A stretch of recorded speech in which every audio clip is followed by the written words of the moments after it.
Noun. तो चलिए सबसे पहले हम यह जानेंगे कि संख्या क्या है। जितने भी दुनिया में जितनी भी चीजें हैं बेटा, सबका कोई ना कोई नाम होता है, इस आपको पता है। तो नाम ही संख्या है, यानी बिना नाम का कोई भी नहीं होता, कुछ भी नहीं होता।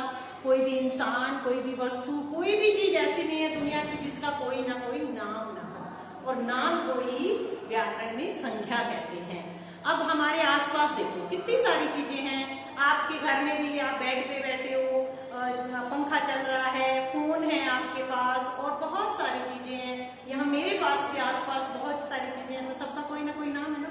हम ऐसे नहीं कह सकते ना, वो देना, ये देना, ओए इधर आना, ऐसे नहीं बोलते ना। हमें क्या पता चलेगा वो क्या है, ये क्या है, ओए क्या है। तो सबका कोई ना कोई नाम होता है, और नाम को ही हम संख्या कहते हैं। तो चलिए अब हम संख्या की परिभाषा को देखते हैं।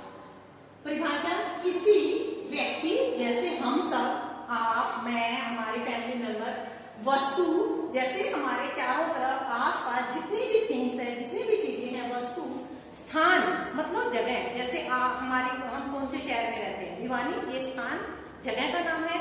आप जिस कमरे में बैठे हो वो भी स्थान है, आपका घर भी स्थान है, रसोई घर, ड्राइंग रूम, और क्या है, बगीचा, आपका आंगन, सब स्थान है। प्राणी, प्राणी मतलब जीव जंतु, जितने भी जीव जंतु है, तथा भाव के नाम को, भाव मतलब बेटा फीलिंग्स, जिनको हम टच नहीं कर सकते, ड्रॉ नहीं कर सकते, सिर्फ महसूस करते हैं, उन्हें भाव कहते हैं। जैसे कोई भी उदास है तो हम फील करते हैं ना कि ये आज उदास है। कोई भी हैप्पी है तो उसके फेस से फील हो जाता है ना, तो कि ये हैप्पी है, तो उसकी हैप्पी को टच तो नहीं कर सकते ना, खुशी को। अब मान ले हमें कोई ये कहे कि मैं तुमसे बहुत प्यार करता हूँ, मैं अपने भाई से बहुत प्यार करता हूँ, तो ऐसे कहेंगे ना, निकाल के दिखाओ प्यार, हम माप तोल। जिन चीजों का हम माप तोल नहीं कर सकते वो भाव, फीलिंग्स होती है। कि नाम का बोध कराने वाले शब्द संख्या कहलाते हैं। व्यक्ति, हम सब, वस्तु, हमारे आसपास जितनी भी चीजें हैं, स्थान मतलब जहां हम रह रहे हैं, कोई भी रह रहा है, प्राणी, जीव जंतु तथा फीलिंग्स के नाम को संज्ञा कहते हैं।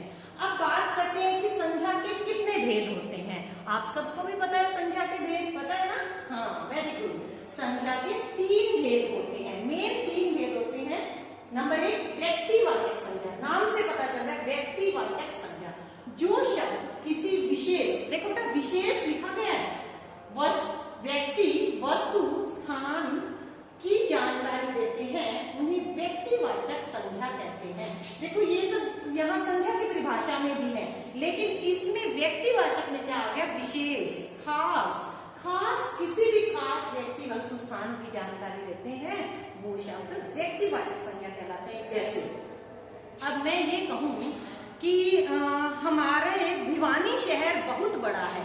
अब शहर बोलूं तो शहर तो बहुत सारे हैं, बहुत सारे शहर हैं, अलग अलग शहर होते हैं, लेकिन मैंने एक खास भिवानी शहर का नाम लिया, तो शहरों में खास मैंने किसका नाम लिया, भिवानी का नाम लिया, तो भिवानी क्या हो गया, व्यक्तिवाचक संज्ञा में।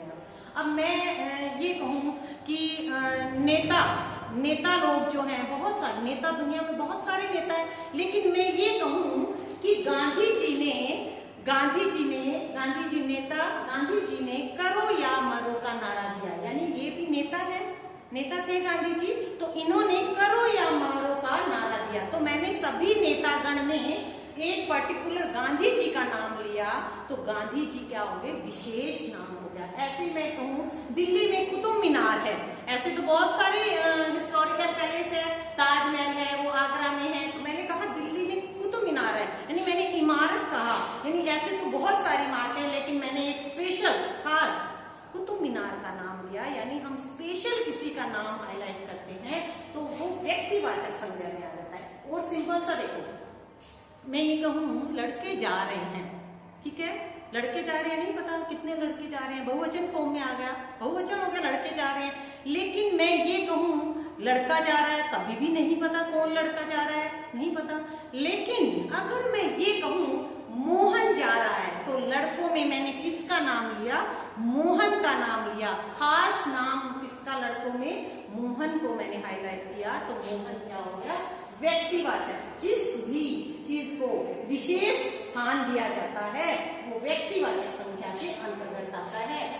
किसी भी महीने का नाम, शहर का नाम, पर्टिकुलर, ऐसे तो बहुत सारे महीने हैं, जनवरी फरवरी मार्च, बहुत सारे। मैं कहूँ जुलाई महीने में बहुत गर्मी होती है तो मैंने पर्टिकुलर जुलाई का नाम लिया तो जुलाई व्यक्तिवाचक में आ जाएगा।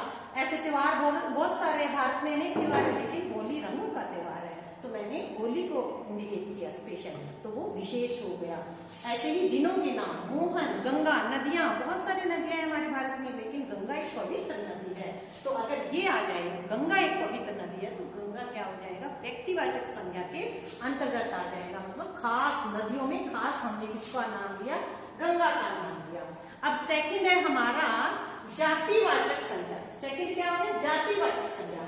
जो शब्द किसी व्यक्ति, वस्तु या स्थान की संपूर्ण का मतलब होता है पूरी, सभी की जाति का बोध करवाते हैं उन्हें जातिवाचक संज्ञा कहते हैं। जैसे फल, फूल, लड़का, पेड़। अब इसका देखिए, व्यक्तिवाचक में क्या था, किसी एक चीज का, व्यक्तिवाचक में एक वचन फॉर्म में आता है और जातिवाचक बहुवचन में आता है, क्योंकि संपूर्ण जाति का बोध कराते हैं। संपूर्ण जाति कैसे, जैसे लड़के बोला या लड़कियां बोला मैंने कि लड़कियां खेल रही है।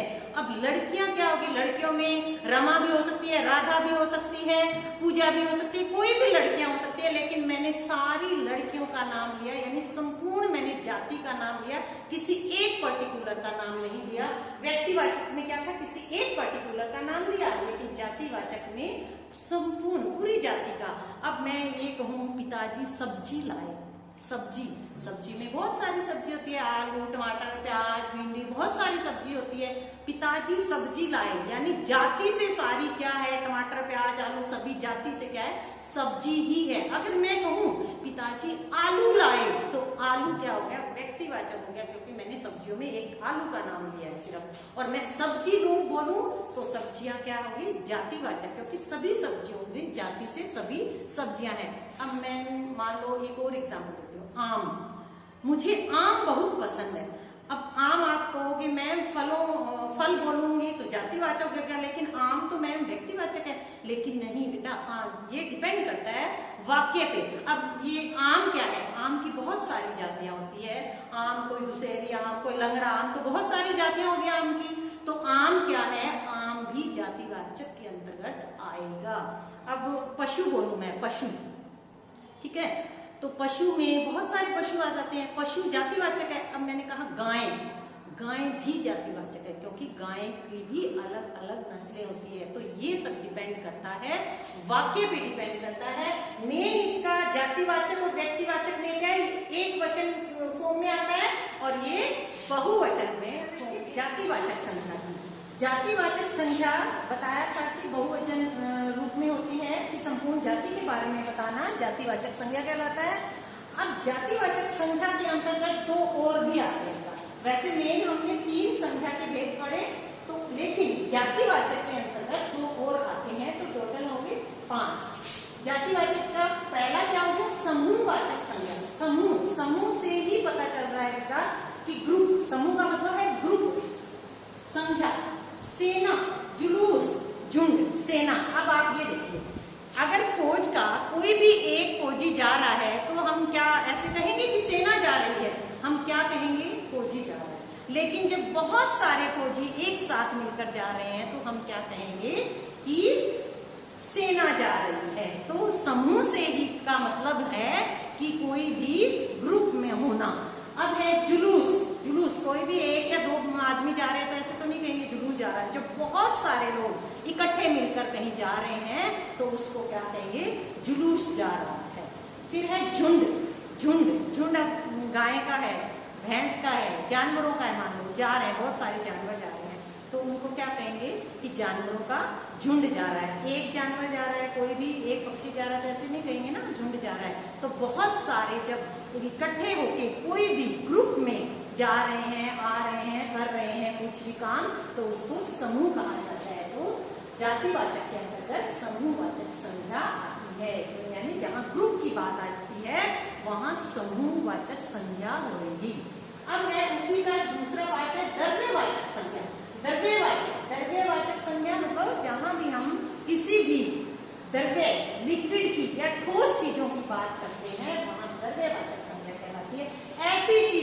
जिन्हें हम नाप या तोल नहीं नाप या तोल सकते हैं, वो द्रव्यवाचक के अंतर्गत आती है। जैसे दूध, लस्सी, घी, इनको हम नाप तोल सकते हैं, तो ये द्रव्य है।